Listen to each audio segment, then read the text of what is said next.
productive, I would have died. I've made so much music, it's insane.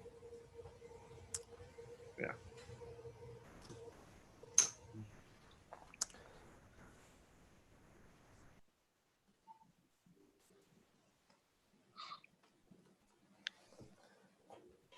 Yeah, one like extremely annoying thing is that there's a weird feedback issue like in my apartment. So I can't record good vocals. I just moved into this place in March and I haven't been able to record vocals because there's like just crazy like echo. It's a crazy like just it's the sound of when you have like a phone near an amp. Oh, that means that you actually experience electrical interference and radio interference. Yeah, might have like a ham radio. Huh? There must be like a ham radio or something. Like, I don't know what it is. Show me your setup if you can. Or do you have things plugged in? Let me just unplug this.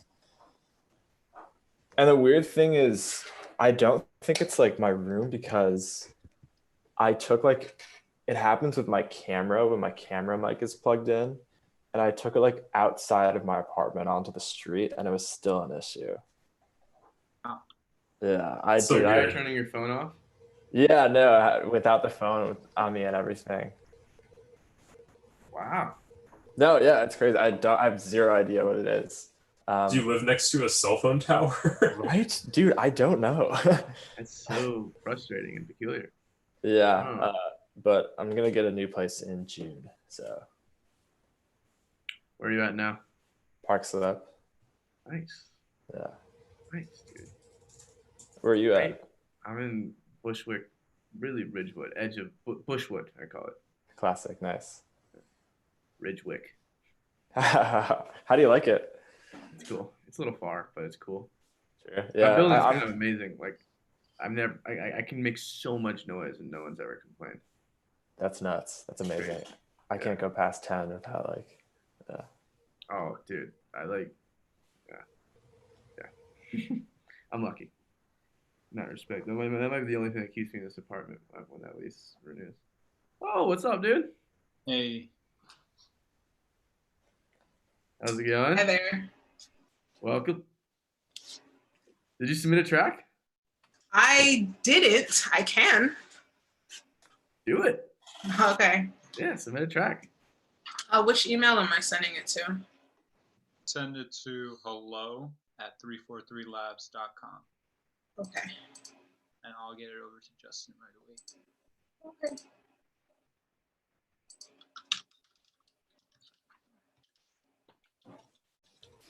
I just sent over the SoundCloud link. Should I just send the WAV file? It's fine. I mean, I'm just going to end up sharing my screen and playing it anyway. So I'll play the ones. I have 2 SoundCloud links and then a bunch of WAV files. Okay, perfect. Yeah. I might just send you the WAV file because it sounds better. Okay. Yeah. Whatever you're most comfortable with.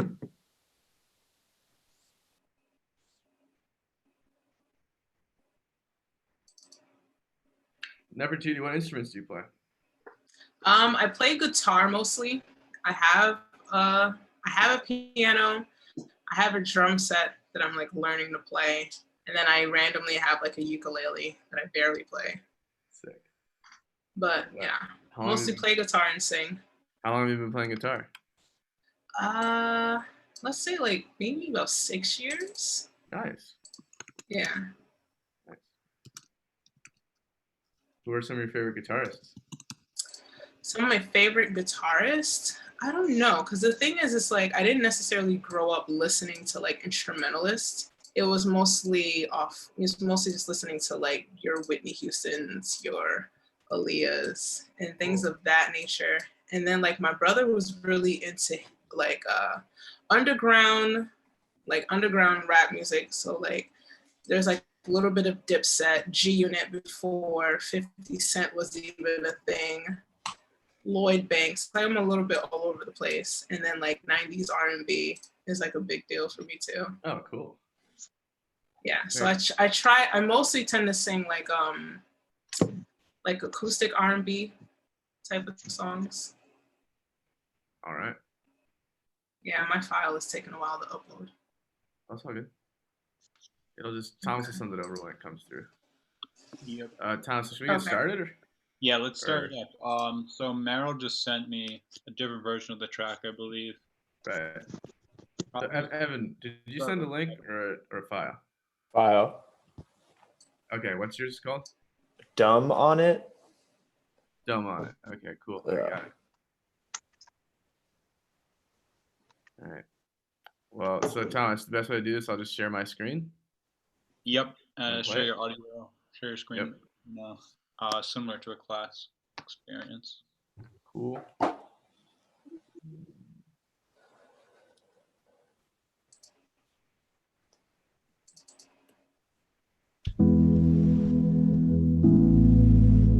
So here, real quick before we start, is there? Do you want to say like what state this track is in, or you just want to listen to it and just raw feedback? One important thing is, yeah, the vocals aren't done yet. One with the roommates at home and the feedback issue, I recorded it just like really quiet. And yeah, no, I mean, I would say it bumps, but does it bang? It's kind of. I don't know what that means, but I'll let you know if I think It's like what's working and what's not. It's like, yeah. I'm like, I like it, but I want to like it more than I like it right now. So I feel it's that. at that phase. Yeah. Okay. So any feedback y'all have, is great. All right, cool. Here we go.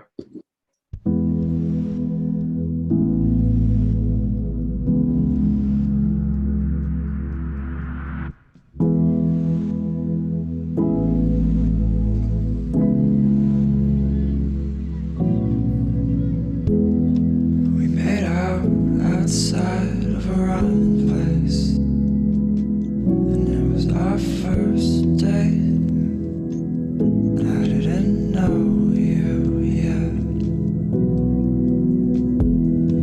We're like girls with girls making brunch plans. She let me borrow a trick mirror, and now her shoes are in my hallway.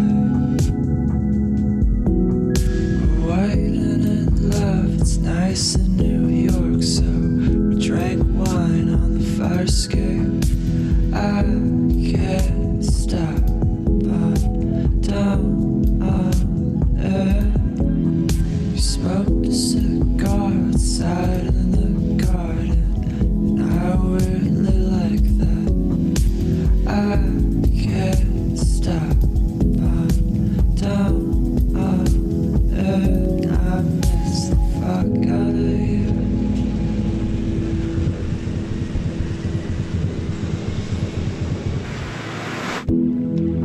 23, making moves, sipping hurricanes. And it was your birthday, and all of your friends came. And it's so unlike me to drive into it again, but I thought you deserved it, 'cause you're my person. It's nice in New York, so we drank wine on the fire escape. I can't stop, I'm down on it. We smoked a cigar outside in the garden, and I weirdly like that.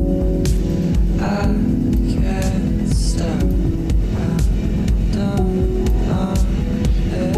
I miss the fuck out of you.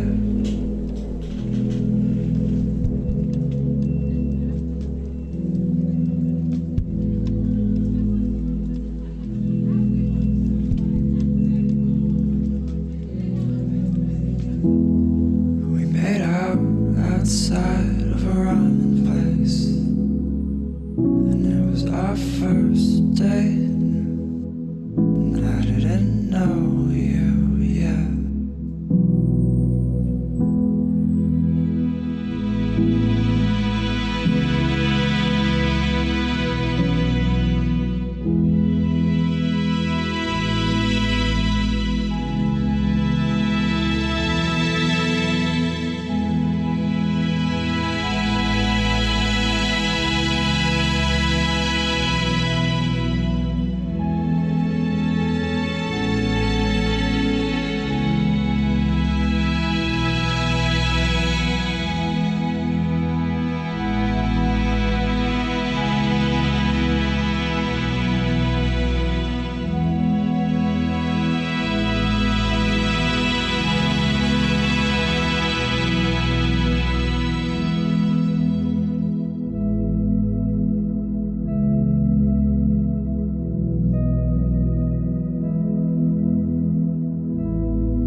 Nice, man.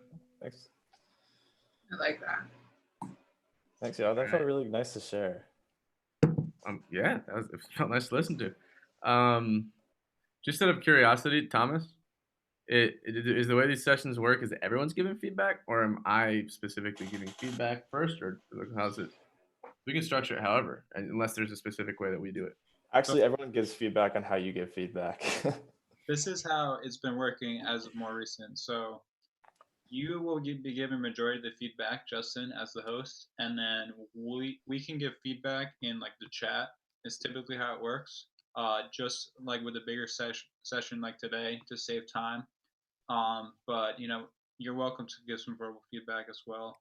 You know, kind of after Justin gives his input. But the format's pretty loose, so we can kind of do it however we feel. All right. Yeah. So, all right. I'm going to start out by telling you the things that I liked. Awesome. And I'll tell you the things that I think could be improved. Cool. The mood. Okay, first of all, dude, you're a very funny person because you're like, I know that it bangs, but I want to know if it, whatever the word that you used.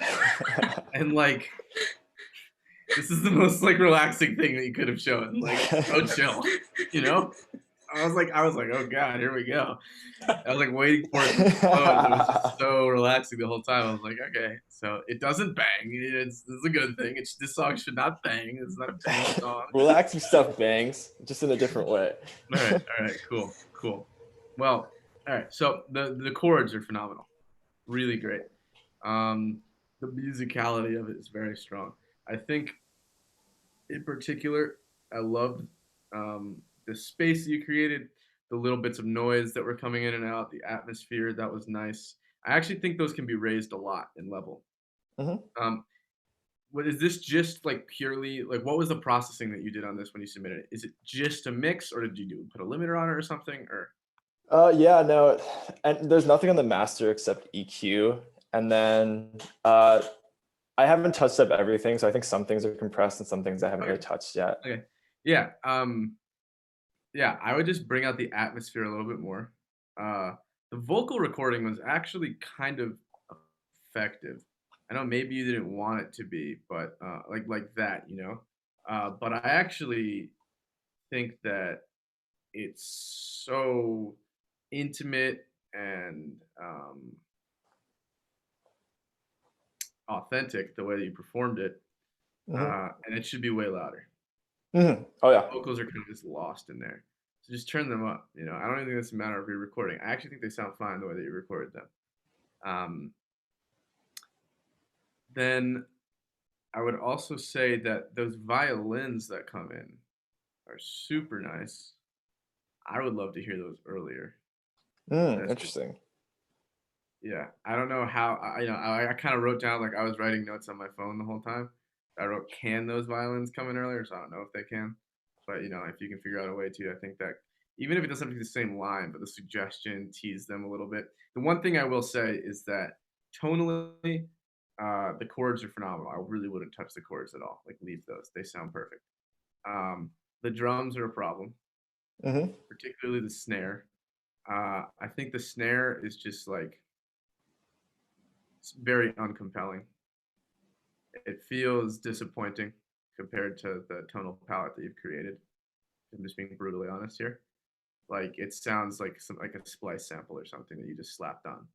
Like I want to hear a hollow like, you know, something like that, or a really nice gentle rim snare or something, or even snaps. Like it just doesn't do justice to the mood of the song that you're creating. And since it features so prominently throughout the song, it really brings the whole feeling of the track down for me. I think also the kick needs to be much louder. It doesn't mean it has to be more aggressive. It's just that everything was swallowed by the chords, which I get was part of the feeling anyway, but it was just a general imbalance where I couldn't experience the music properly a little bit because of that. Now there's this one sound, also those synths that come in at like 2 minutes in, they're kind of ambient sounding. Those need to be way up in level. So the thing is that I actually make some ambient music as well. And I make a lot of atmospheric music. And the thing that is interesting about doing that is it's difficult to mix sometimes because you're so aware when something changes, that something new comes in, right? But the thing is, you still need to bring it up to level. And it's going to open it more, you know? So even if you bring it in quieter, have it open up more. The beauty is that since this is such a like empty track, and I mean that in a good way, it's so bare that like you have such a large dynamic range that you can work with. So you should take advantage of that. So instead of having things always be the same volume, you should have things traveling forward and in and out, and have the drums be holding the thing together with, Cool. Nice. With the piano, the chords. Actually, the new James Blake song that just came out could be an interesting thing for you to look at. It's not as bare, but I think that there's certain production decisions that he makes that could be interesting for you to look at. I think it's called You're Too Precious or something. Hell yeah. It literally came out like a day and a half ago. And then I thought the exit pianos were great. Super lovely. I wish they were louder. Yeah, I wish agree. that I expected them. I thought it was over, and then they happened. You know, so maybe like have it lean, like kind of blend in with those a little bit more. And then there was this one sound. There was only like, this one sound was weird. At like 102, I'll point it out to you.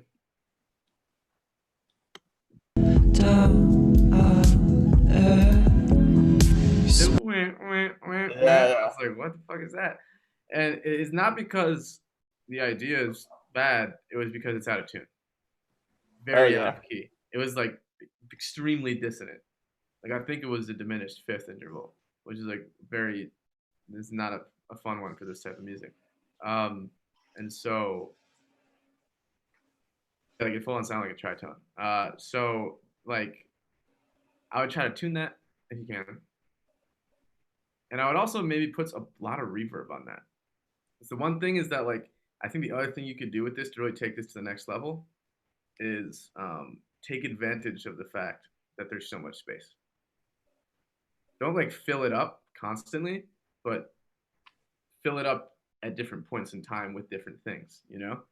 Like you have the ability to make this a huge immersive soundscape, and right now it's only like gesturing at that. I would also look at the artist Sohn, S-O-H-N. I think you might find some interesting things there. It kind of gave me like Boney Bear vibes, though. Super nice. Cool. Thanks, man. Yeah, good stuff. All right. Let's go. Who is here? So let's see. Meryl, is this yours? Titration? Yep. And if you want me to download the... Yeah, I just downloaded it. That sounds a little... I need to like remaster it for SoundCloud.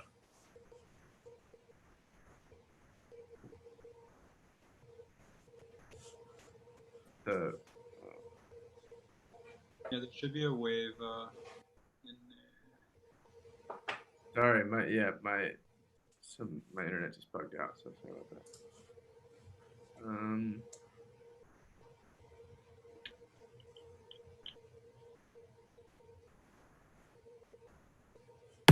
Oh.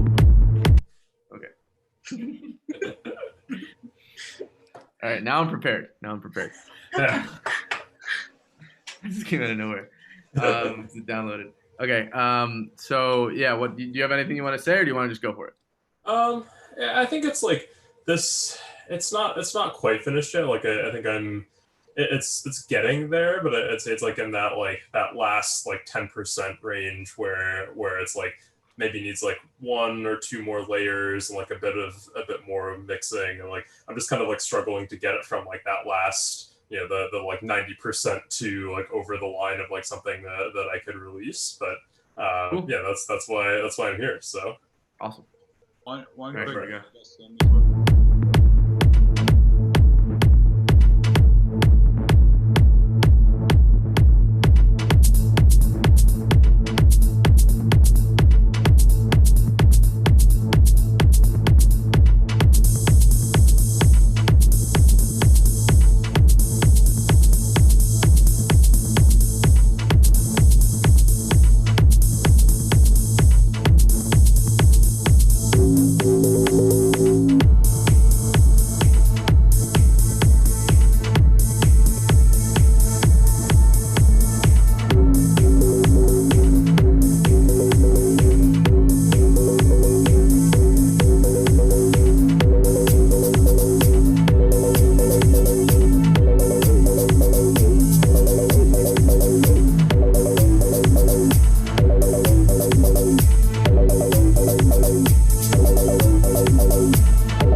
Cool.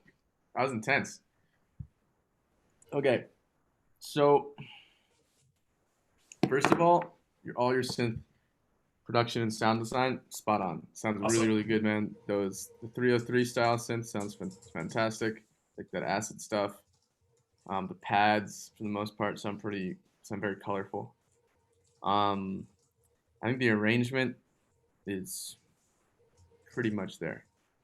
Maybe that last drop a little sudden. Or maybe not sudden, but it feels like it wasn't quite earned in terms of tension. Okay. But the build of it was good. I think the main thing with this was really just getting a nice tonal balance. And that's more of a mixing thing. I get it. You're not really fully done with it. But just a couple things that stood out to me was like the kick drum was distorting a fair bit.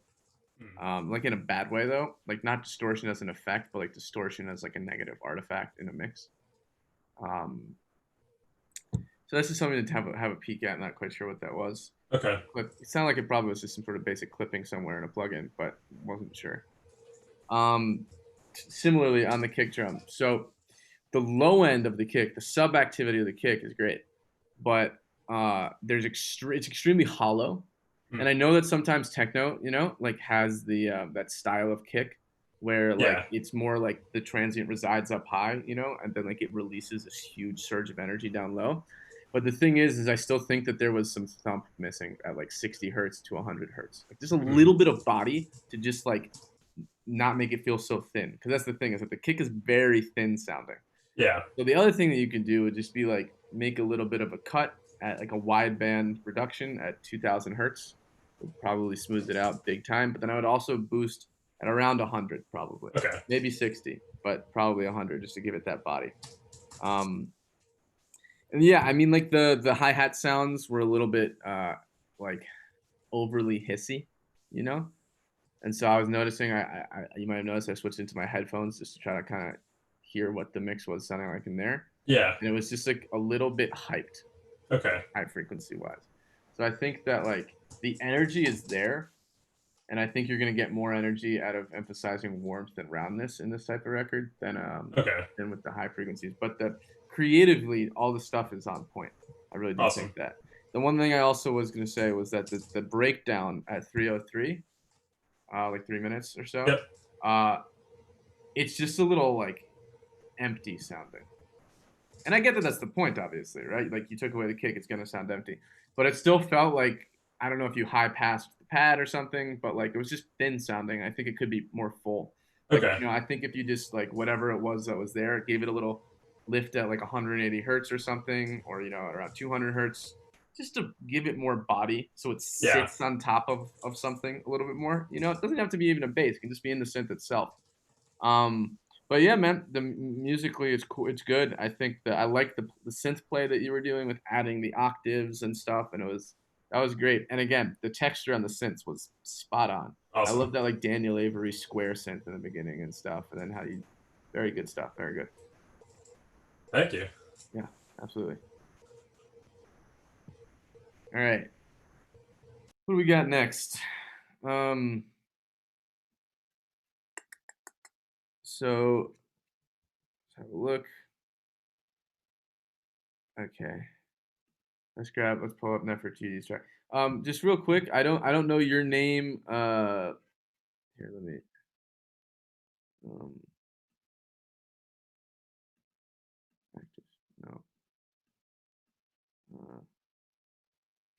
So there's just a couple people whose names I don't know, so I'm trying to.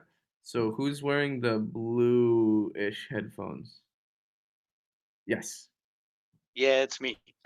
Cool. What's your name, man? I think. Yeah, Conrad. Conrad. Pleasure to meet you, man. Yeah.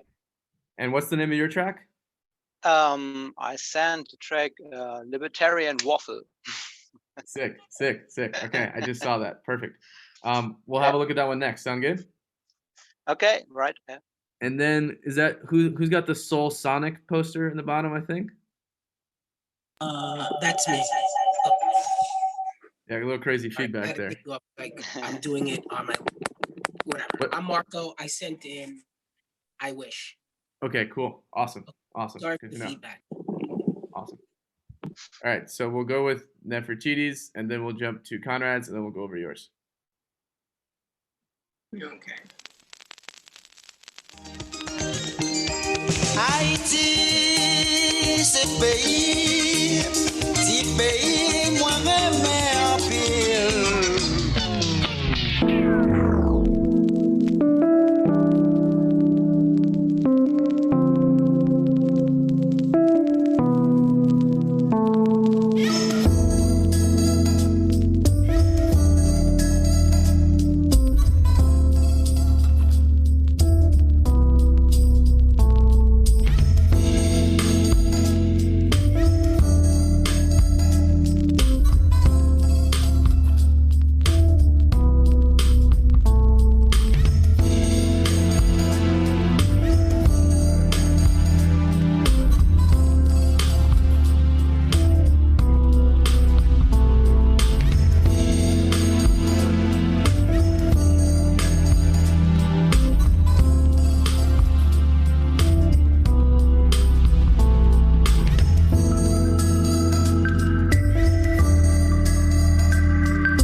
Dope, short and sweet.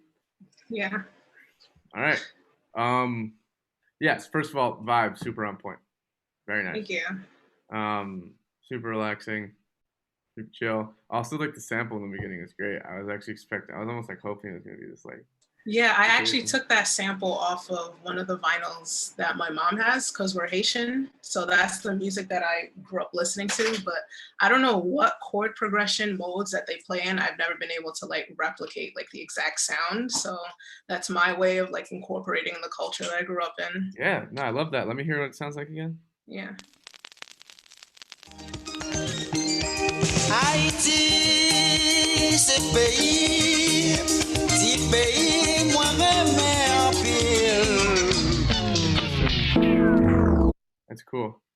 Yeah, I mean, off the top of my head, it seems like if you played Lydian and then slightly augmented it somewhere, potentially Okay. that would be. But this is what I'm hearing, but I could be wrong. Okay, so right, the chords sound awesome.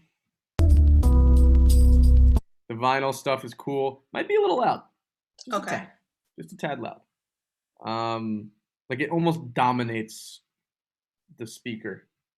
And then if you're going for that, then it works. But I think it could just be sitting just like a decibel or two further back, like level wise.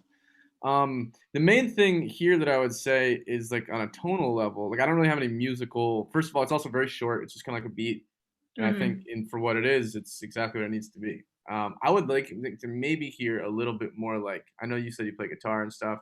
Yeah. Maybe some like jamming or something, just a little bit somewhere. Doesn't even have to be like, just a couple of phrases, maybe in some reverb or something, just to, yeah. But again, it's also just really chill and nice. So it's not like it's needed. It's just, it felt like there was space for that. So if you want to explore that, it could be cool. Main thing is I just think the drums should be way more rubbery sounding. Okay. They're kind of just like, I don't know what the word would be, but like they're just a little safe, I guess you could say. Not like in terms of the playing. The groove is great. It's just in terms of the tone, because like the chords are so lush and full and crispy and dirty, and that's a great thing for this. And I just think like if you like what I would look into doing is maybe trying to do saturation on a send on a return track, or maybe like multiple. And if you don't know what that is, that's okay. I'm gonna teach you magic. But yeah, even just dragging on, if look into saturation plugins or distortion plugins, or even like getting in like a tape. If you're interested in this type of music, I think one thing that's quintessential is to have some sort of tape emulation plugin. Okay. And a lot of the time slamming your entire drum bus into it, like putting tape directly on it, and for this style of music in particular, and slamming it until you get that nice crunch and the top tightens up and the bottom fattens up. You'll be like, whoa, that just took it to a whole other level potentially. So that could be really cool, just to like further embrace that lo-fi, like I found this in my mom's record collection vibe type of thing. Yeah. Yeah, no, but musically it's all there. It's great. So good stuff. All right, thank you. Yeah. It's my first beat. Oh, sick. Dude, Yeah. this is like, I can't even explain to you how much better this is than my first beat. My first beat was so bad. It was, you don't understand how bad it was. Okay, so then we're gonna go to Waffle Man. Libertarian Waffle. Sick. Yeah, right. Okay, so this is mastered. Yeah, I tried to sample some stuff from actually my bathroom, so some sounds, and create some drums with it. Basically libertarian. Yep. Sorry, continue. And yeah, and the second thing I tried to do was like some rap vocals by myself. And so yeah, it's already mastered, but if there's anything I want to change, I could do that easily. So cool. And you mastered it? Yeah, I mastered by myself. Yeah. Okay, cool. Would you want me to also give you some feedback on the master itself? Yeah, it would be great. Yeah. So Okay. I used some from the Ozone's plugins to master it. So in the past tracks it was already good, but yeah, give it a listen and tell something about it. Okay, I will do so. Cool. Let's jump into it.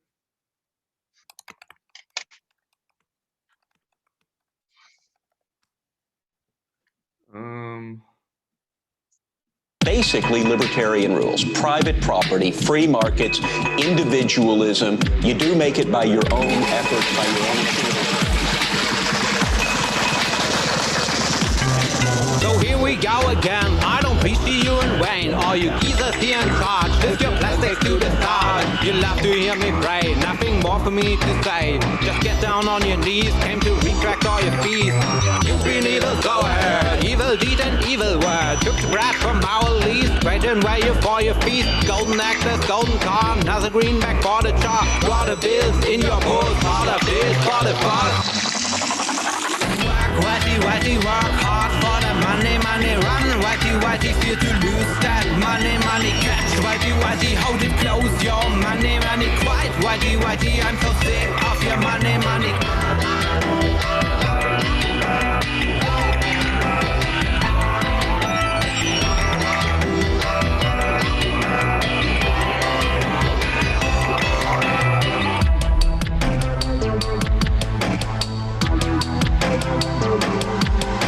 With just a message, no regrets. Trade us in for wicked chats. Cost the market, want our dabs. Buy a wife a fresh Corvette. Hustle, hustle, boil down. Get your lawyer on the phone. Cost the market shutting down. When I sue you till you drown. Stakeholders, shareholders, all rely on my shoulders. Oh, I drop your butt. Take away your cocky guts.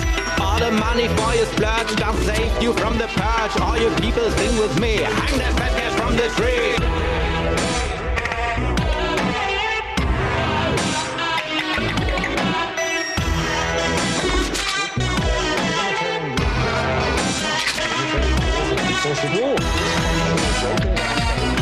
Libertarianism tries to build a prosperity for the greatest people.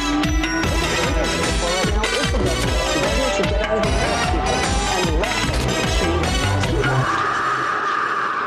Whitey, whitey, work hard for the money, money, run. Whitey, whitey, fear to lose that money, money, catch. Whitey, whitey, hold it close, your money, money, quiet. Whitey, whitey, I'm so sick of your money, money, work. Whitey, whitey, work hard for the money, money, run. Whitey, whitey, fear to lose that money, money, catch. Whitey, whitey, hold it close, your money, money, quiet. Whitey, whitey, I'm so sick of your money, money.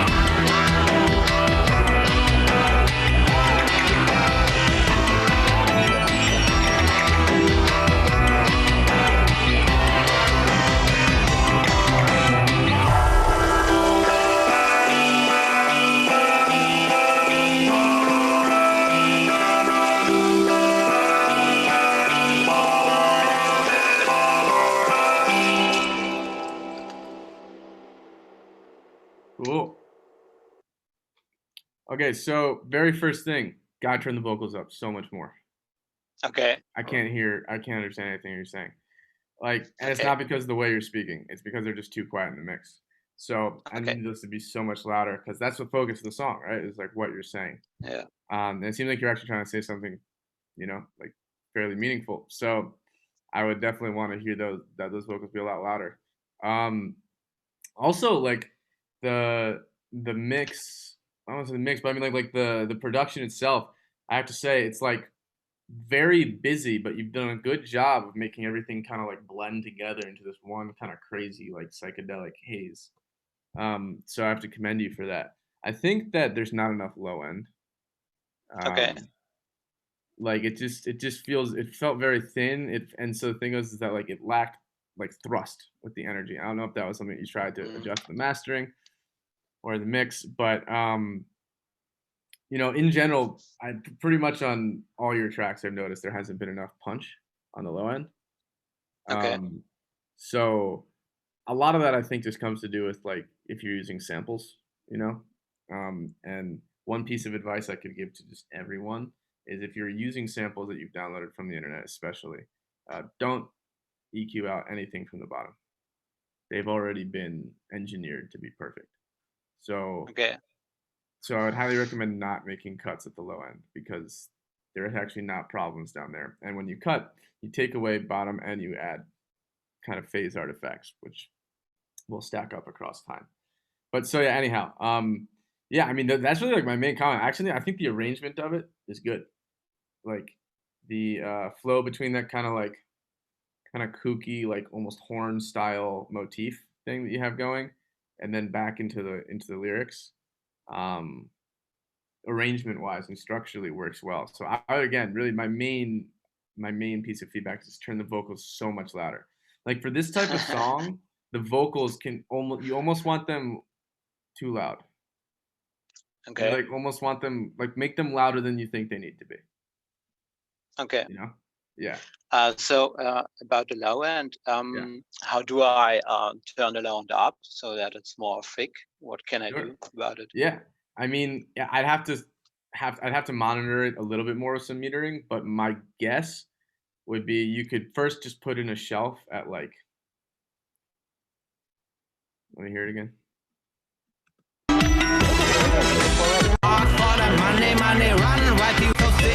Yeah, I'd probably do a low shelf at like 90 hertz or like 100 hertz, and then like a boost notch at like 60 or so again.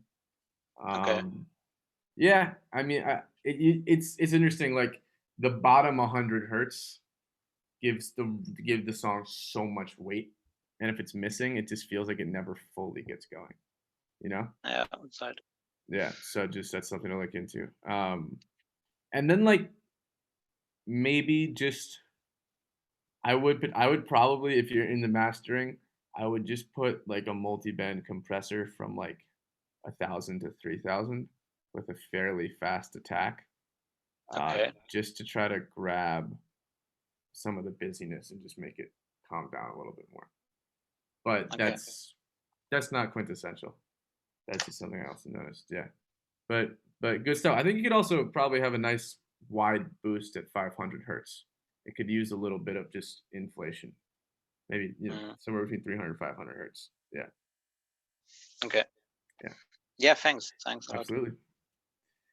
All right, so next we got I Wish. So which one do you want me to look at? Because like, I've got two right here. It just doesn't matter. It doesn't really matter. To be quite honest, I just sent it twice because I didn't see it being downloaded, so I just sent it again, so it just was still there. Okay, so this is the same thing. There's no difference. Oh yeah, absolutely. You could pick the first one. Doesn't really matter. Okay, cool. One 16-bit, the other one's 24. Okay. Which one's 20? It doesn't matter actually. That's fine.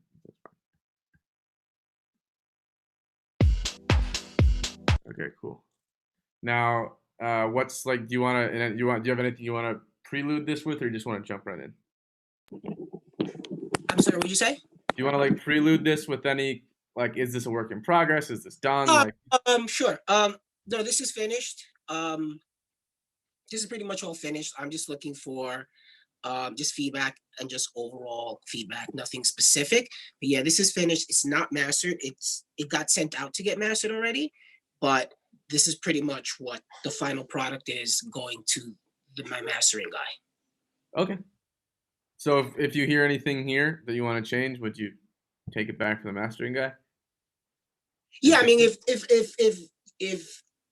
there's feedback or there's something that's really problematic, then yeah, I'll go back and fix it in the mix and then resend it out. So Okay. it's always good to have like as many years. Yeah, you know, absolutely. things sometimes. Yeah. Okay, cool. Let's jump Okay, in. thank you. Yep.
Every day I think all you.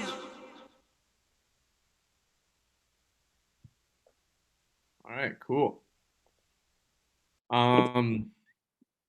Yeah, I mean, my immediate piece of feedback is there's just like no low end. It never felt like it dropped. Like the entire bottom octave feels like it's missing. And I would try to fix that before mastering because I don't think that's something you could rescue in mastering. I don't think there's enough there. Like even if I was to put like, I have a 2 BQ sitting in front of me, I don't think if I went full crank on 150 hertz on that shelf that it would lift it up. I hear that there's like sub activity, but it's very, very quiet. So yeah, I mean the kick feels like it's high pass and it's waiting for the to like come in. So whether that needs to be layered in or whether you cut some stuff out, I'm not sure. Stuff out. I tend to be very bottom heavy, and so that's right. what I'm like. So then this was the negative reaction to the bottom heaviness. Now you're bottom light. I didn't really pick up at all, but yeah, because I usually tend to have way too much bottom, and so that's always. Do you have a metering plugin that you use for mixing? Yeah, I have a couple. I have the Clamhine, and then I also have a Blue Cat one as well. And well, do you have a frequency metering plugin, like a tonal balance meter? Example of plugin? What like which? Isotope's tonal balance. I would highly recommend that for everyone here. Okay. It gives you a pretty good ballpark for like where your record should be sitting. It's not like it needs to perfectly fall into there at all times, but what it is it gives here. I'll actually show you what it is. So, and actually, I'll just drag your track in so I can show you what I'm talking about.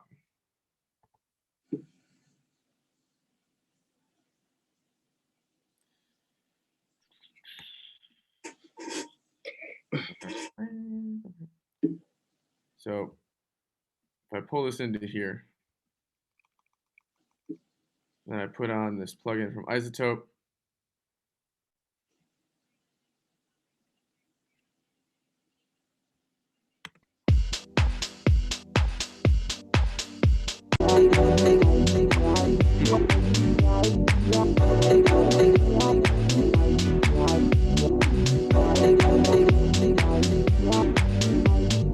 Okay, yeah, so it's really your bottom octave. So you're looking fine. But for this style of music, right, this area, you're really missing this. Like that thickness. So I would even say this actually looks pretty good. Knowing that this thing sometimes lies, I really am hearing that this whole area, it's missing a warmth and a cushion. Right? So also, as you could see, for this type of record, right? Like you don't want emphasis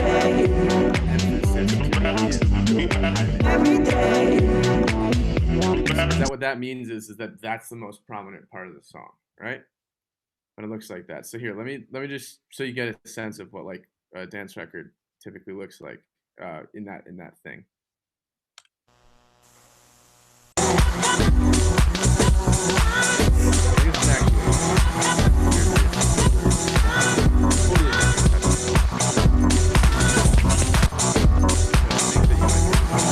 Get a sense for this. So here.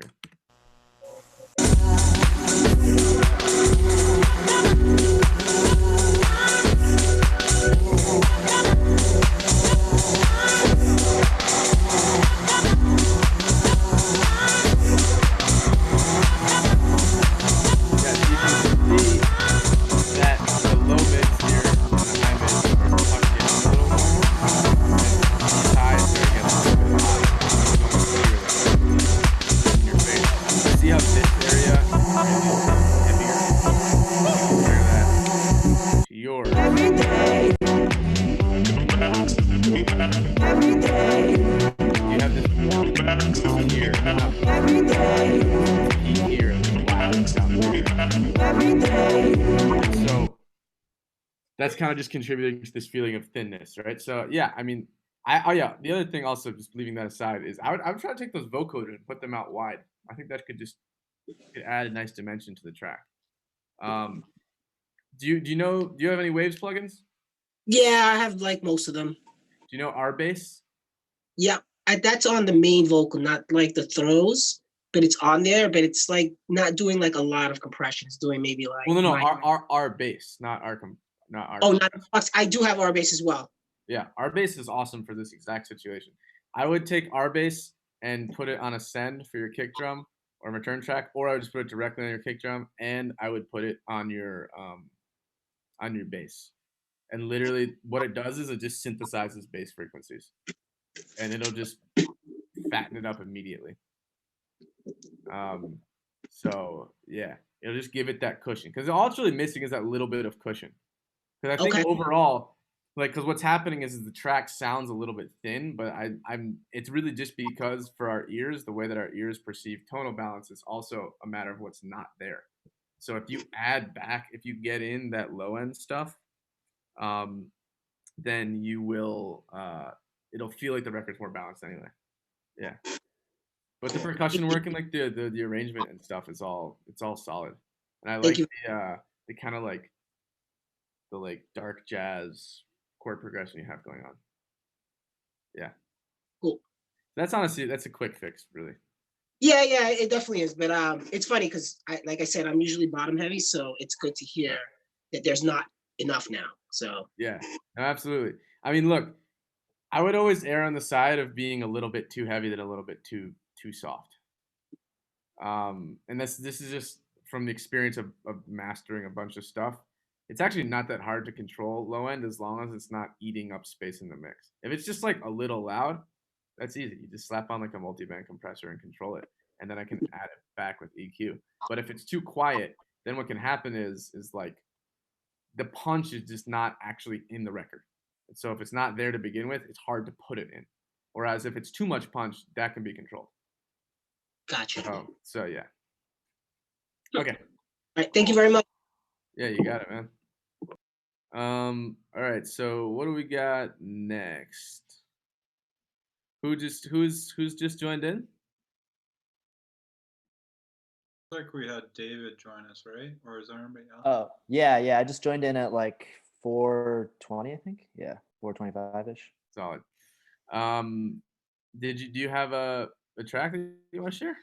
Yeah. There's in the tab. It's a demo final Million Days on the left side. Oh, this is you. Okay, yes. Sick. Yeah. Sorry about that. No worries, man. Thank you. All right. Yeah, let's have a listen to it. Do you want to, preview it with anything, or just want to listen to it? I'll just listen to it. Dope. Love the confidence.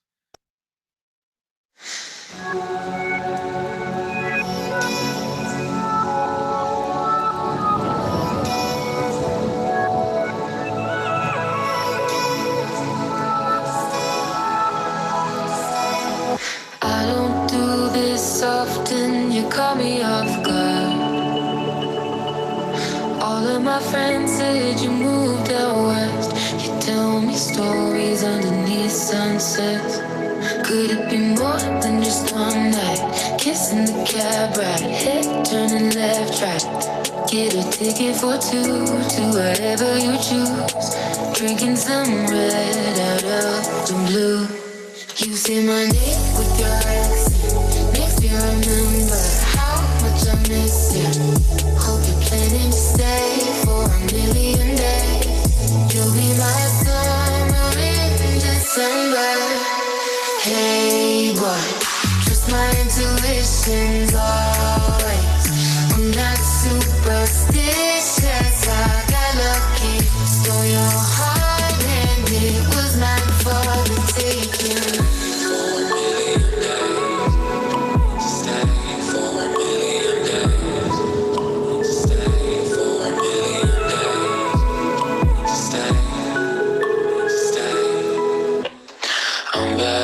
Pretending you know I'll be true. songs of midnight lights, turn into songs that you watch me write. Stole your sweater that night, you took a picture, keep by my bedside. So you're mine when you're gone, baby, please don't be alone. I got my ticket to the west side. You say my name with your accent, makes me remember how much I missed you. Hope you're planning to stay for a million days. You'll be my summer in December. Hey, boy, trust my intuitions always. I'm not superstitious, I got lucky. So your heart and it was meant for the taking.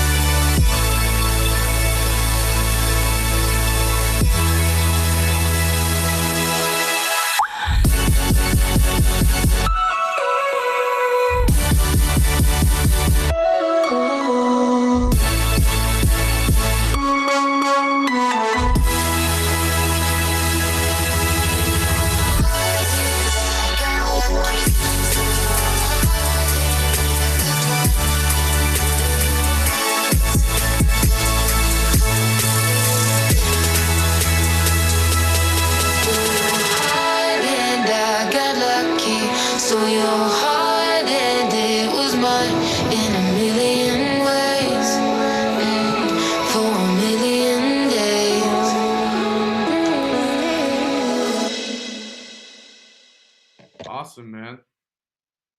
Cool. Awesome. All right. So just on the topic of today, you win the low end award. Oh, sweet. Yeah, no, that was perfect. It was very much in there, but it was like not over the top. Cool. So yeah, it just, if you guys, for whatever your monitoring system is that you're listening on, that was actually a really great balance. For low end, it was warm and plush, and it was present, but it wasn't overwhelming, but I could feel it, you know? Okay. So first of all, musicality is great. The arrangement's great. I love the vocal effect on the that comes in like 140 or so. That's fantastic. Could be slightly clearer, just slightly. Like I think if you just gave it like a hair at like 2,800, which is like the enunciation frequency for the human voice. Oh, okay. And also a little bit at 8,000. Like we're talking a little, just like 0.9, 1.2 decibels, like nothing crazy, just to give a little bit of presence. And then, yeah, I mean, I don't really have many musical pieces of feedback or critique that stuck out. I think the synths sound really colorful and nice. The one thing I will say is that, how old are you? 24. Okay. The high frequencies are really harsh at times.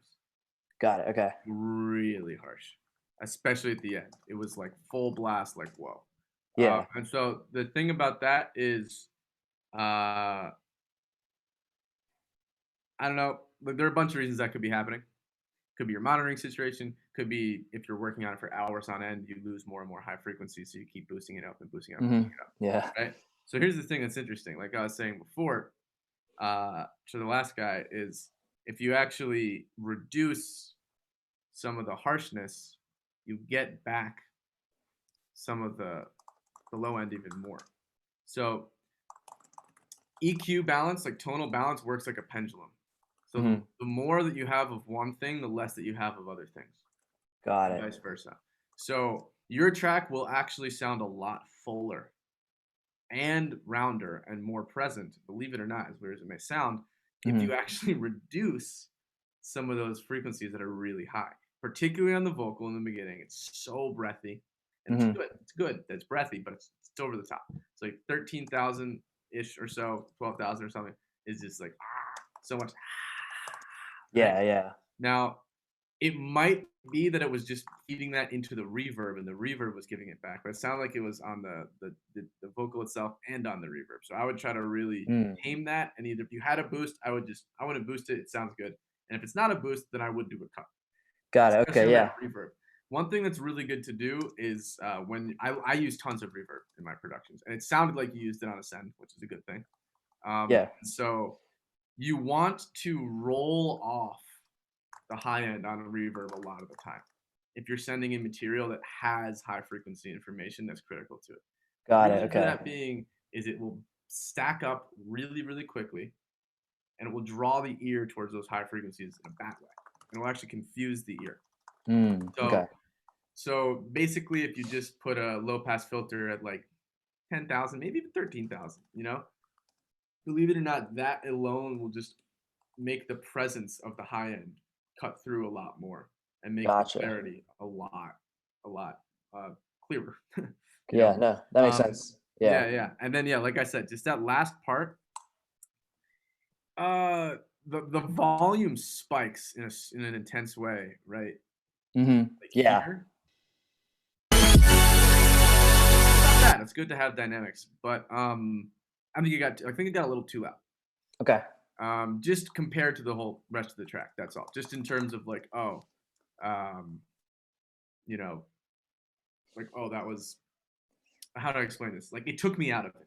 I was like, oh wow, that got really loud. Yeah. And so like, you're like, the real idea of mixing, right? Just real quick, is you basically, a good mix means you never notice the mix, right? Yeah, that makes when you're sense. listening to it the first time around. That's really all you should be thinking about when you're the whole idea of mixing. People get lost in the sauce about like, do I have enough low end? Do I have enough this? Do I have forget about it. Honestly, just really, it's more about like, does the feeling of the music communicate itself in the most complete way? And if the answer is yes, then it's mixed well. Got it. Okay, that makes sense. Yeah. So just like, I think that song has so much color and fullness in it that wants to be given, but that the high end is eating up. Similarly, this is a small thing because this is something that can be done in mastering very easily. But like the whole range from 250 to 600 hertz, it just feels like there's a little bit of a U in your track. Like there's actually a ton of color and detail that lives in those frequencies. That's for everyone. Is if you just have too little of that area, your track sounds hollow. If you have too much of it, your track sounds muddy. Gotcha. Okay. And that's like in the pads and stuff, or because the bass lives underneath that. It'll be in like the enunciation on the bass. This part,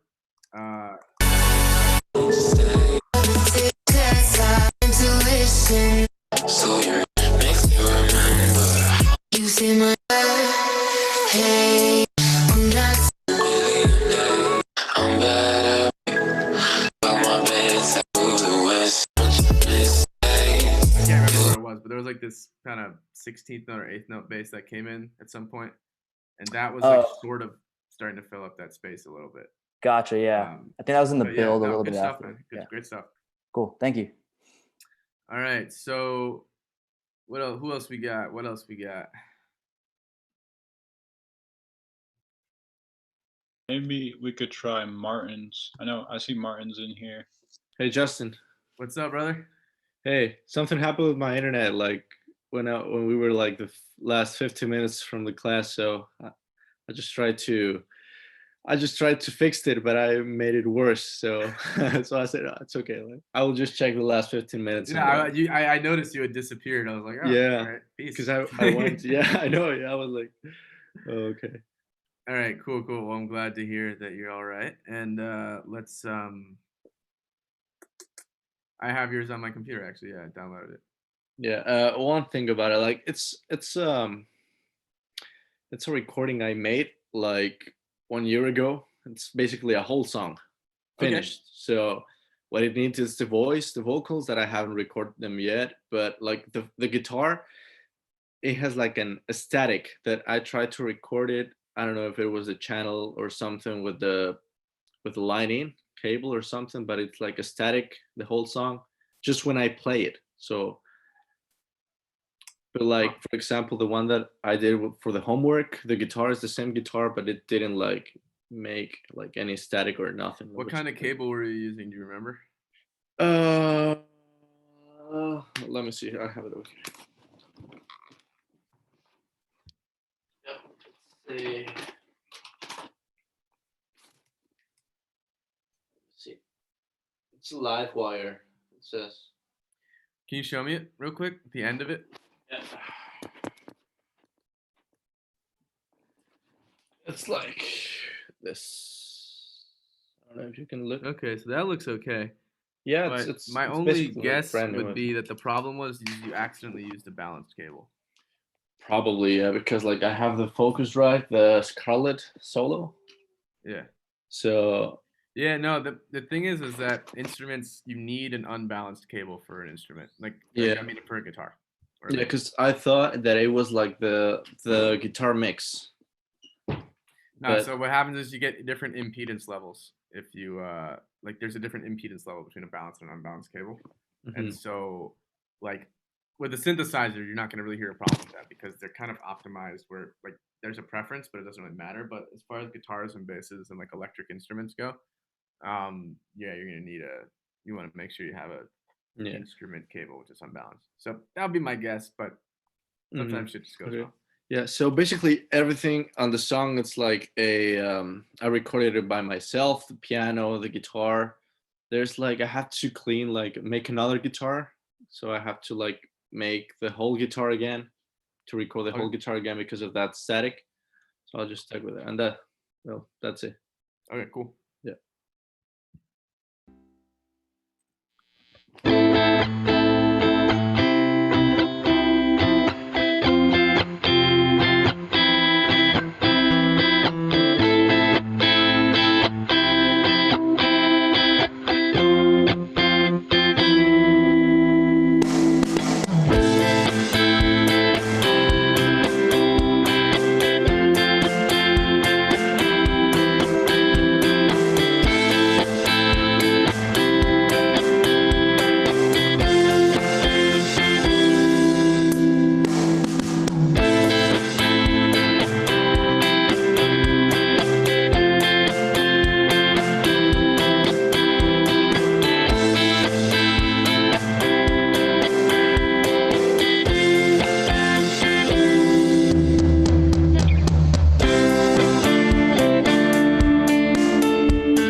Okay, so the first thing I have to say is I'm smiling. I was smiling. I was listening at one point. I was kind of laughing because your drums are hilariously overcompressed. But the thing is that that's exactly the sound that you want on your parallel compression send. So that would be my PSA, first of all, about that, is that if you're trying to do parallel compression, you're wondering what the fuck is my parallel compression signal supposed to sound like? It's what your drums sound like. So very easy fix. I would just take that compressor that you have across all your drums, throw it onto a send, crank the send into that, and blend that back in with your normal drums. Because the thing is that over compression takes away all the energy and punch, right? So the body and presence of the drums was just completely missing, which was unfortunate because it would have filled out the mix more. It would have allowed everything else to sit with it more. I like the guitars a lot. I like the overall songwriting on it, like the chord progression, the musicality of it. It's nice. There are a couple things that I think you could do to expand it, right? So are you familiar with the concept of double tracking? Yeah. Okay. I would double track your guitars. Mm-hmm. Especially because it's actually pretty simple. Sorry? That's what I'm trying to do. Like I want like to record like twice the guitar. Exactly.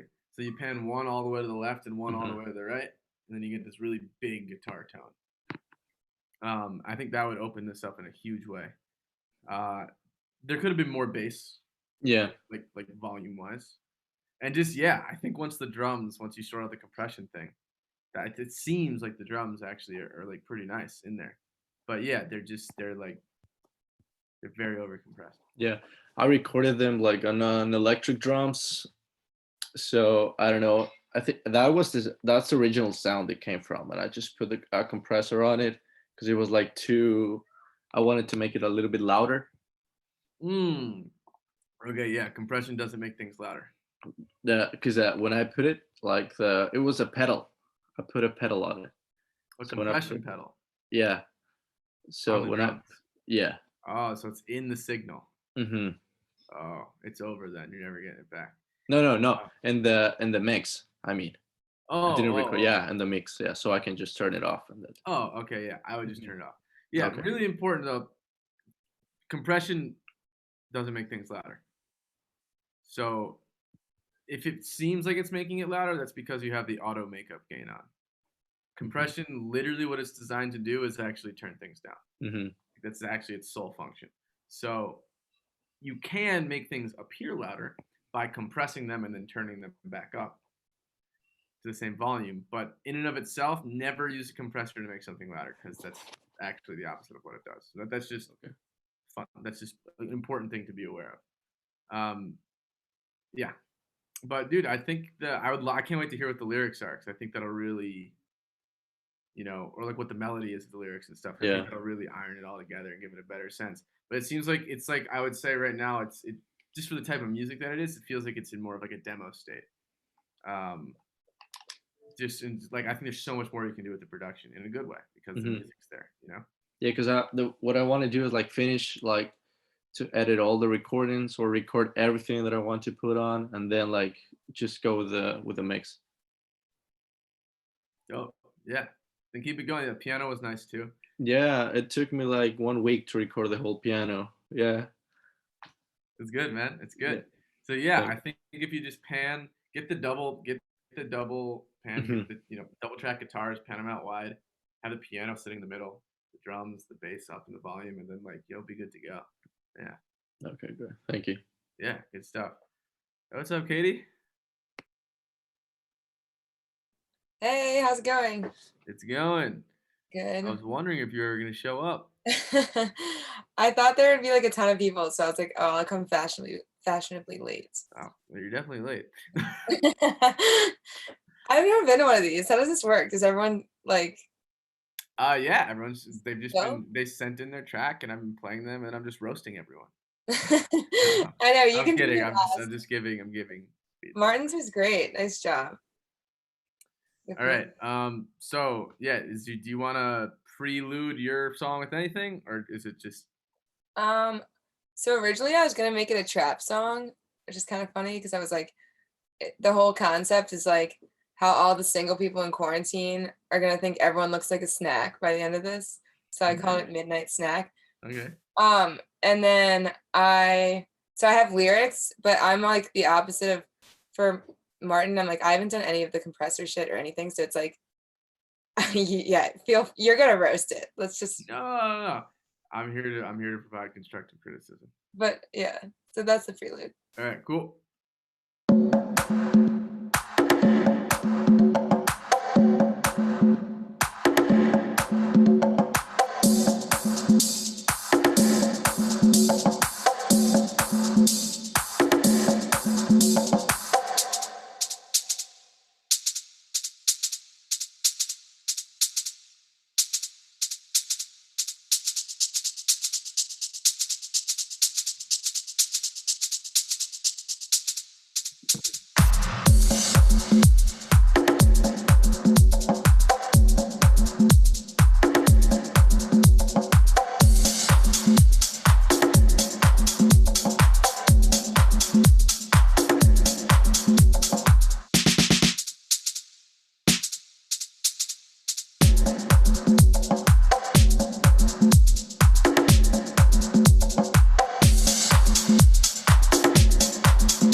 Okay. So I love the beat, first of all, like the kind of staggered like tribal thing that's happening. I'm gonna actually start with how it ends. So that shaker thing. Yeah. That's. I actually think the whole start is fine. Like really. Oh, where are we? Wait. Okay. Now I'm more confused. I was like,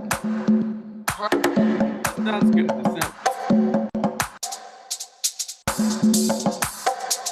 Okay, so everything up until 15 seconds in, that's fine. It's like balanced. It's full sounding. It's fairly colorful. Okay. But then this whole yeah, you sit on it for way too long. I think it's actually really cool to make that cut. Literally do it once. Okay. So here. I just go boom, and then jump right in. Oh, okay. With the kick drum. The main thing is like, so I know you listen to house music, right? You're into house music? Uh-huh. Okay, so I think what it seemed like you were trying to almost imitate with some like the breakdowns, right? Yeah. And like the pop pauses. Ish. Yeah. And so the thing is though, is that you were throwing them in at moments that felt random. right? There's actually an easy way to fix that. So I don't know if you're familiar with this, but house music in particular works in the most predictable way of maybe all music. And I say that as someone who loves house music. So it goes 16 bars, 32 bars. That's it. So all you really need to know is that every 8 bars sort of change something. Every 16 bars change something more noticeably. Every 32 bars definitely change something. Like have it really shift. And so within those structures, you can have like if every 16 bars, every 4 bars you pull the kick out or something, you know, or every 4 or every 8 bars you add in a little shaker or like, you know. So it just felt like the moments that you were pulling back the kick and like changing up the arrangement were just sort of thrown in there. And so I think if you literally just structure it out where it's like 16 bars, 16 bars, 8 bars, 8 bars, that kind of thing, it'll suddenly make a ton more sense. Now the track really starts to come together at 126 or so, right? Where you throw in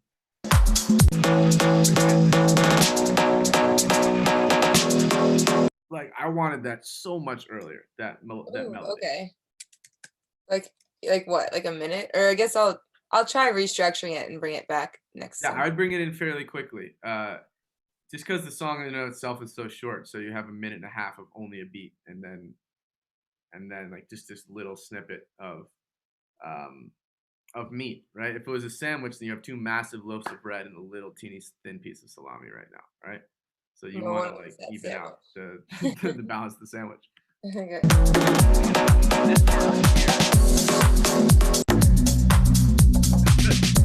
So it fills out really, really nicely at this part. Like it gets nice and fat and warm and full sounding, which is what you want for this music.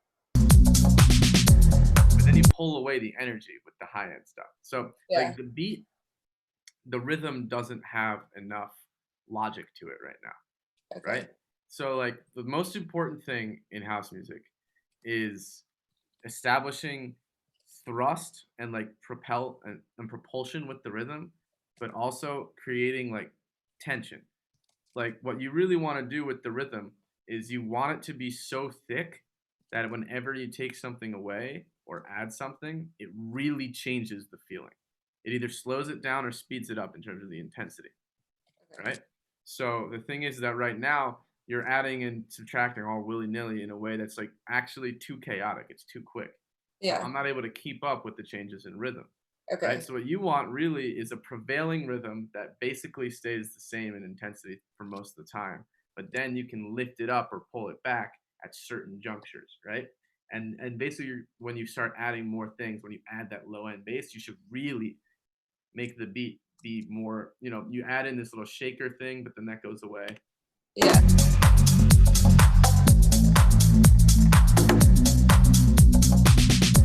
Yeah, like it picks up and then you just cut it off at 150. It's like, no, we're there now. Like this is what your song is, by the way. This song is from like 143 to 150.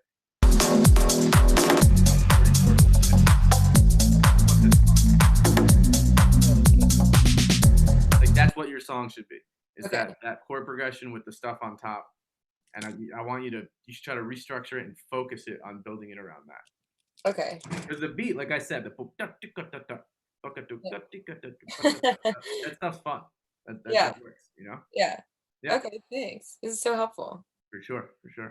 Awesome. Okay, I have a lot of work to do, so I'll start on that. All right. Nice. Okay, do we have anyone else?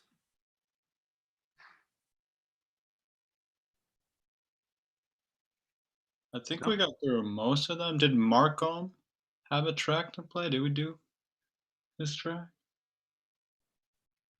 I don't know, but he's not here, right? I don't know. Does that mean Wasn't Mark in the? Oh, he just chatted us. What? He just chatted and said, "I'm the one with the Soul Sonic." Yeah, that's what I thought. Yeah. Right. Okay. Yeah, no, so I think that's everyone. Thomas, you got fire beats for us, bro? I don't have too much this week, but somebody's asking, Evan is asking if we can hear "Fuck You 32-Bit Master." Absolutely not. It's not for, I'll tell you why though. It's not my song. It's another artist and I mastered it for them. So I figured that might be the case. Yeah. Sorry. Otherwise I'd show you.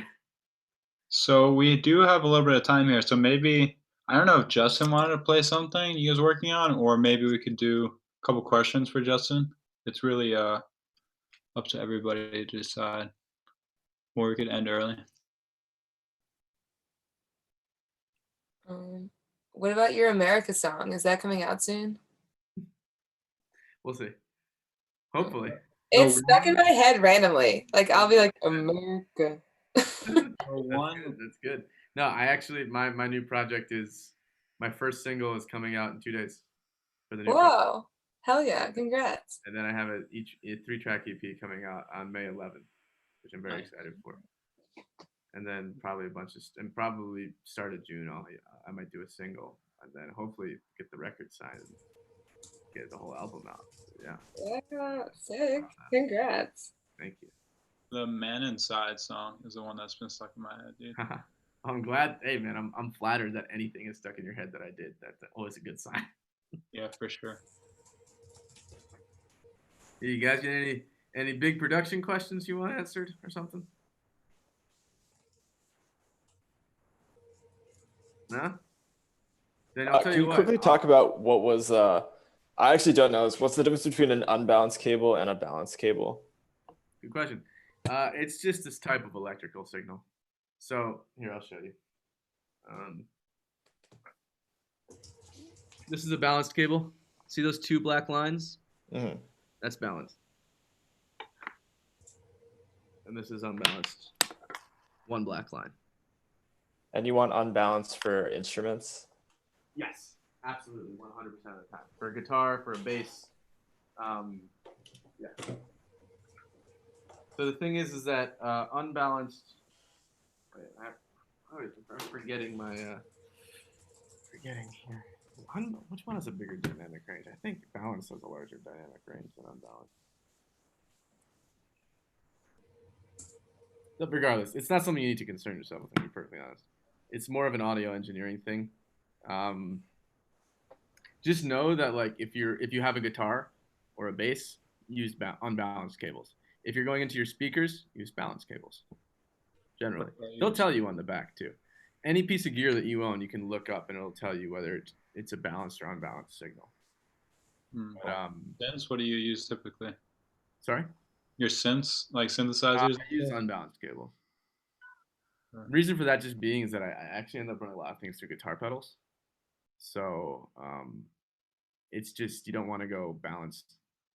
You don't want to go unbalanced into, I'm sorry, you don't want to go balanced into unbalanced. You can go unbalanced into balanced. And I'm confusing the shit out of myself using this word so much. But yeah, I mean, like, it's not going to make a huge difference with synthesizers. That's the thing. But it will make a big difference. Yeah. So I have a question about the tone and balance control you shown earlier. So I'm using a tool for my mixing process. Oh, what? And in mixing, while I mix it, I use the tone and balance control. Oh, you are using it? Yeah, I'm using it. So the thing is, I was looking into my project, and you talked about the low end. And when I look at my tone and balance control, the low end is actually right in the middle for the curve. So I'm a little bit confused because you said there's missing some low end, but the plugin says it's okay. So, and for my speakers, it sounds okay too. Okay, so that plugin is a little bit confusing and a little bit misleading. You don't always want it to be perfectly in. You only want everything to be perfectly in if you're working with full frequency content. Okay. Your song wasn't full frequency content most of the time. There was actually a lot of high frequencies that weren't there, if I remember correctly. I could listen back real quick. But it seemed like there was less high frequency than there could have been. So, to be honest, that's not something you should be constantly referencing. It's something you should look at here or there just to see, right? But it's more just like if you have a moment where everything's playing and everything's like really there, it's a good way to just check that it's in. With electronic music in general, you're probably going to actually have the low end be slightly out of whack most of the time because it's gonna be more minimal and stuff. Yeah. Okay. Like you want them. Here's the thing. So also being perfectly in the middle isn't actually necessarily the goal with that. It's really just more to fall into it at all. So most of the time, the low end will actually almost be peaking out of it on an electronic music record. Okay, so in the low end, you try to be a little bit on top of this curve you've seen in the plugin. Yeah, it doesn't mean that you're outside of the white line. It's just, there's the thin white line through the middle. Yeah. Right, yeah. So for the low end, you usually want to be above there. Above that thin white line. Not outside of the box entirely, but just a little bit above that white line. Yeah. Okay. Yeah. Yeah, thanks. For sure. And I mean, the thing is that also is that like that plugin can be very easily deceived, So it's gonna be more about like listening to the tonal content. Like let me pull yours up again really quick, just so I can hear it. I mostly remember what it sounds like, but basically libertarian rules. Private. We go again. I don't PC you and Wayne. All you geezers here in charge. Lift your plastic water bills in your pools. All of them so save off your money. Right. So it was really just more like I think it sounds a little weak from 150 hertz and below. Like I'm just feeling no push, no punch, no thrust. The thing is that if you have frequency content that is hanging out in that area where the kick or the punch would be, right? Tonal balance will tell you that you have information there. And you'll be like, oh, it's great. But the thing is that if it doesn't feel like it's kicking or punching, then ignore the plugin and you have to make it feel like that, right? Okay, yeah, that makes sense because a lot of the samples I recorded have a little low end that you can't hear really, but it's there because of the when I recorded, there was a little background noise or something like that. So the plugin says there is something, but you can't hear it actually. Okay, exactly. Yeah, that makes sense. Yeah. Yeah, there you go. Exactly. Yeah, no, metering plugins are kind of can help your ears when they're lost, but I'm a big proponent of like, does it sound correct to you? Does it feel right to you? Does it sound the way you want it to sound? Get it to sound the way you want it to sound, then look at something and see if you've completely fucked up. And dude, it still happens to me. Like sometimes I'll just be like, oh, this sounds great, and then I'll look at a metering plugin and I'll be like, huh, that's interesting, and I'll just experiment and see like, well, what would it sound like if I added more 200 hertz? And I'm like, oh shit, that sounds amazing. Like, what am I doing? But then I'll take it off and just keep going. Generally speaking, I'll just look at that tonal balance plugin to make sure that my high end or my low end isn't completely out of whack. That's really the only thing I really use it for at this point. Yeah. Yeah. Okay. No, good question though. Yeah, because that when I first learned about that plugin, it actually ruined my mixes for like a year.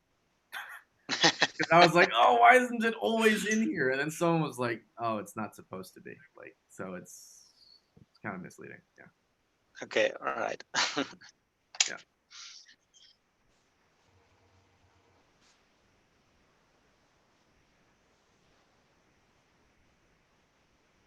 What else you guys got? You gotta have questions.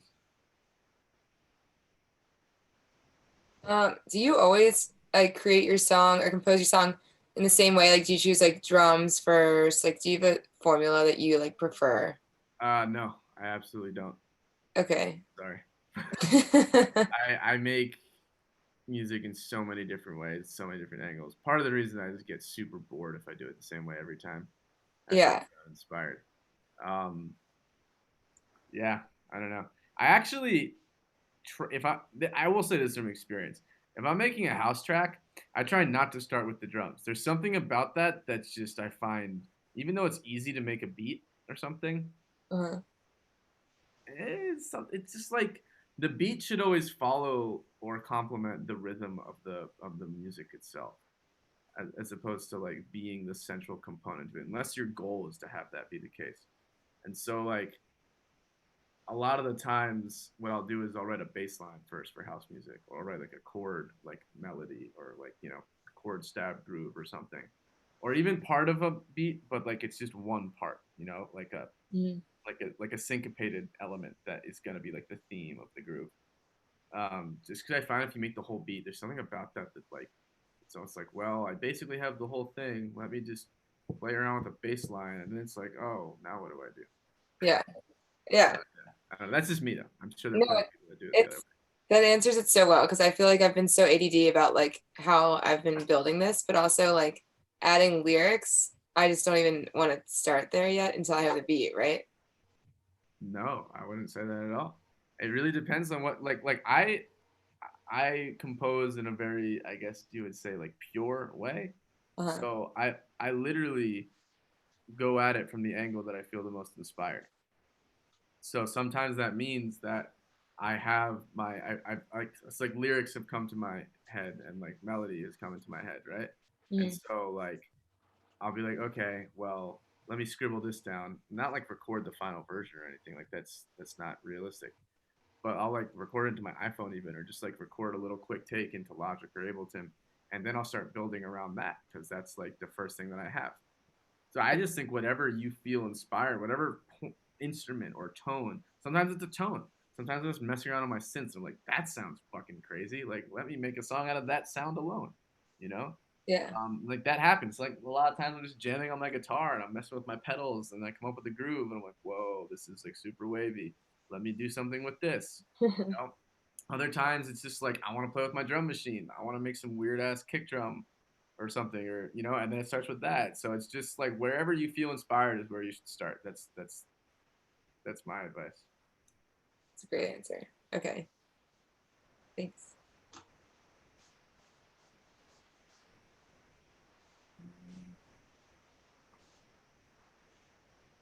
I have a question, quick one, Justin. Expanding on something you said earlier about mixing, Mhm. you were talking about like basically you want it to be sounding like there's no problems or nothing that's overly catching your attention. Yeah. So if you have like a really good source, like in your song, let's say it's your synth or your bass or something, are you ever just leaving that raw, like not touching it in a mix, or are you always just like adding a bit of 100%, something? dude. 100%. I'll show you a song that I have coming out and I'll point out exactly what I didn't touch. The less you have to touch, the better. Less phase you introduce. Gotcha. Yeah. I was curious because sometimes it's like an overwhelming thing. You're like, oh, you got to go into the mixing process, and you're like, I don't know. You feel like people are like putting shit on everything. Yeah, no, people feel like you modifying need to so do far. something. So you're like, well, aren't I supposed to mix it now? Like, shouldn't I compress and EQ everything? Exactly. No, the fact of the matter is the best engineers know when they don't need to touch anything. When something sounds perfect. And that's something that I still even sometimes I have to like beat myself. Like I want to reach for because I have like a lot of expensive, as you know, I have a lot of like outboard gear, like analog compressors and EQs. So sometimes I'm like, why do I own these things? I'm not going to use them. It's like, nah, like you own them. So if you need to use them, you use them, but you don't want to always use it. But here, so I'll show you the song. Freedom.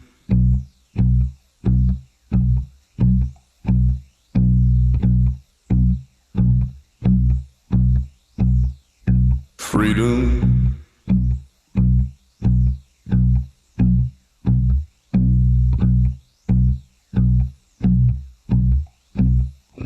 Freedom.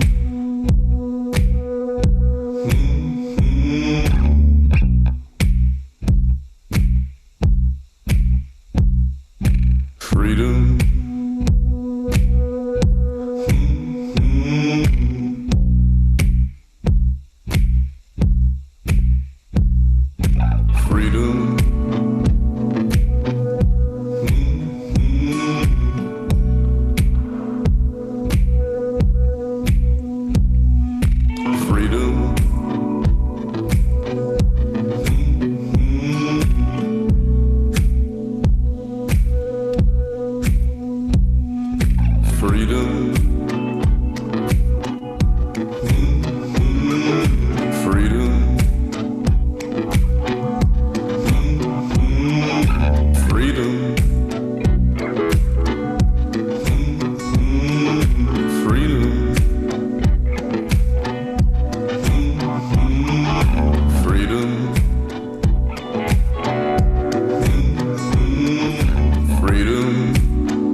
that song has been processed, right? I've done some sort of fun thing with a lot of the stuff with the percussion. There's been compression or EQing, right?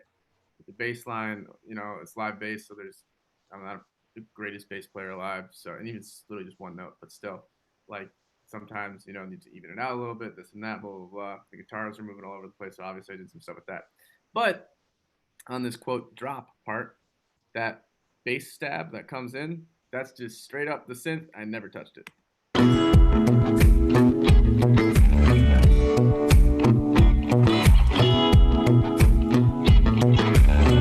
As it moves further along.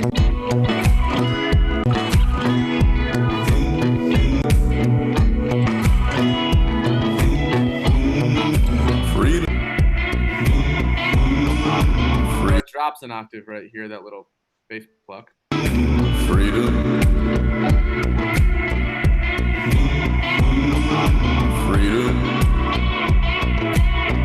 Like, also never touched that. I was like, that sounds great. I'm gonna leave that.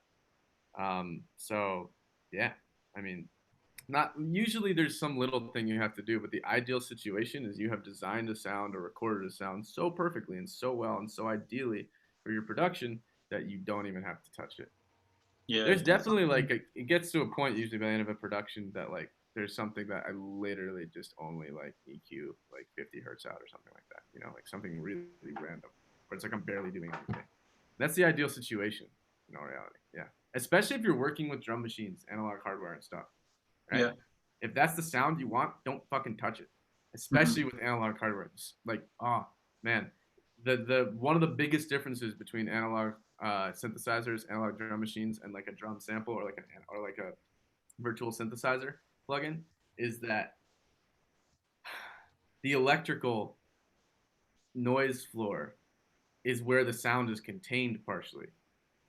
So if you cut out what you think you need to cut out, that you're like, oh, maybe I don't need stuff from 60 hertz and below in this pad, unless it's taking up room, keep that shit. And you're like, oh, well, I see a little bit of like low frequency, like really sub frequency content on my like hi-hat. That's weird. I tracked that from my 909 or whatever it is. Like, don't I want that out? No. Because that's what makes it like the 909. You can't hear it. Don't worry about it. That actually adds to the weight of the sound itself. So as long as it's not hitting at the same time as the kick drum and eating up space for the kick, it doesn't matter. Which it shouldn't be probably, right? Yep. So yeah, that's like, dude, if I leave you all with one thing, do not high pass filter unless you actually need to.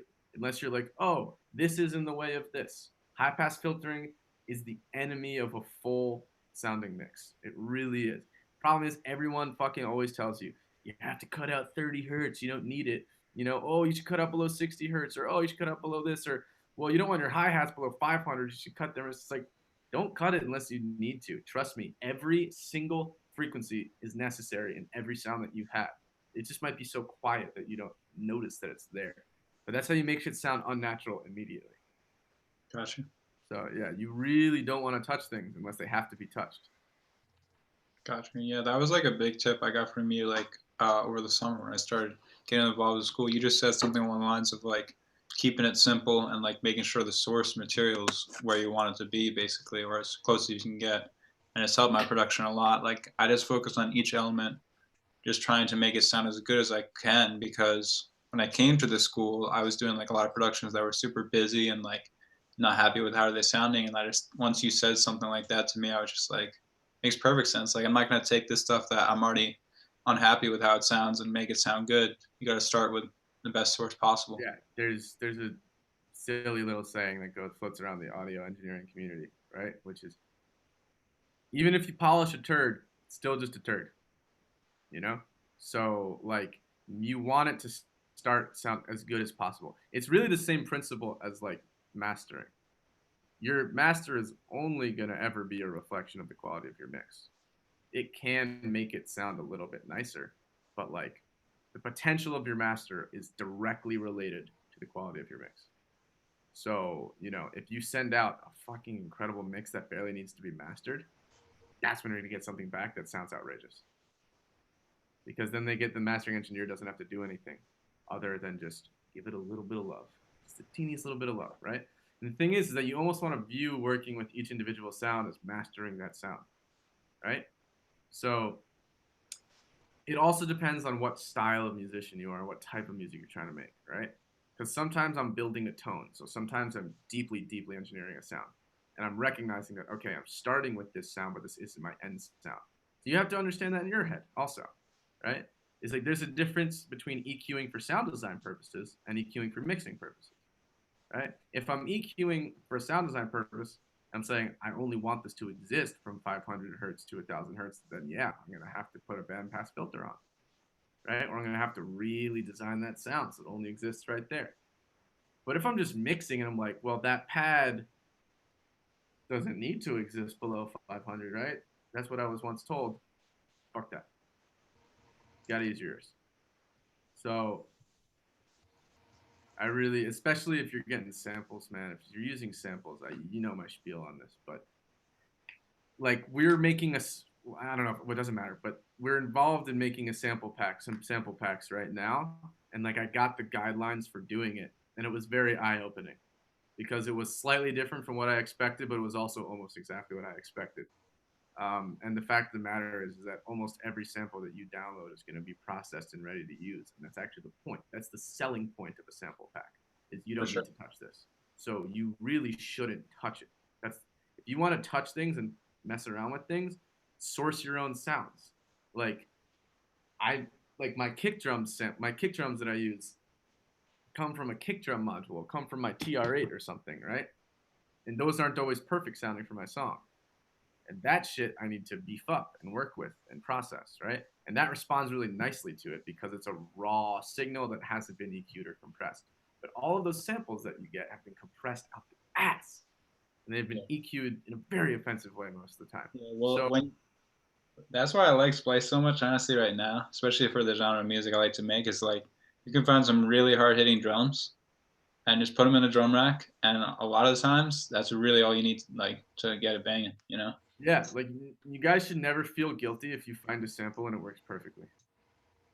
You should feel proud. That's the point, right? So it's like I've only in the last few years fully really started getting into this mindset of like that sounds great, keep going, leave it, touch it, you know?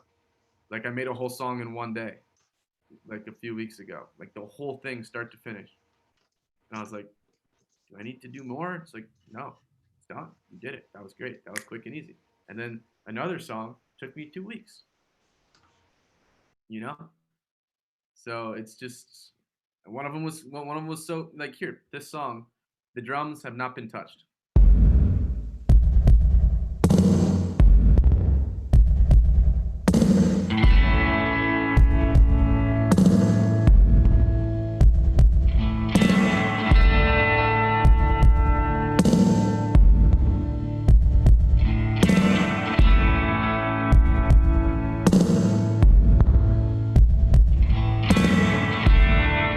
Person who did anything to those drums, if they're ever touched, was the mastering engineer. That's exactly how they came in. That's how they sounded. Like maybe, I can't remember. Maybe I EQ'd in 50 hertz, but that was it. I didn't do any fucking compression. I didn't do anything. They sounded good. Nice. I gotta bounce. Thanks so much, guys. Yeah, take it easy, bro. Yeah. Thanks, everybody, and thank you to Justin for putting on a great session. Hopefully you found the feedback valuable. I definitely learned a couple things here. Yeah, thank you so much. Thank you guys. I appreciate you taking Thank you. the time to listen to the tracks, and it's always a little bit nerve-wracking to share that with other people. And so, that's like an important thing to be able to do. So I hope that you found what I said helpful and not mean. One thing I remember we should probably plug, because Justin's here, is he's going to be doing something with Splice this week. We're doing a partnership with Splice on their Twitch channel. So he's going to be doing like kind of a race against the clock, I guess it is, Justin. Yeah, I'm going to like make a whole song in 1 hour, basically. So you can check that out live on Twitch on Tuesday at 5 p.m. And Splice's Twitch channel is just twitch.tv/SpliceTVLive. And other than that, just look out for the other events and live streams we're doing. And if you have any questions for me anytime, just reach me at thomas@243labs.com. But like I said, thanks to Justin. Thanks everybody for participating. We will be back next weekend with another instructor. Yet to be announced who it is, but a very similar format to this weekend. Cool, All thanks, welcome back. All right. So long, guys. Thanks, Al. Thank you. Bye. Later, everybody. Enjoy the rest of the weekend. You too.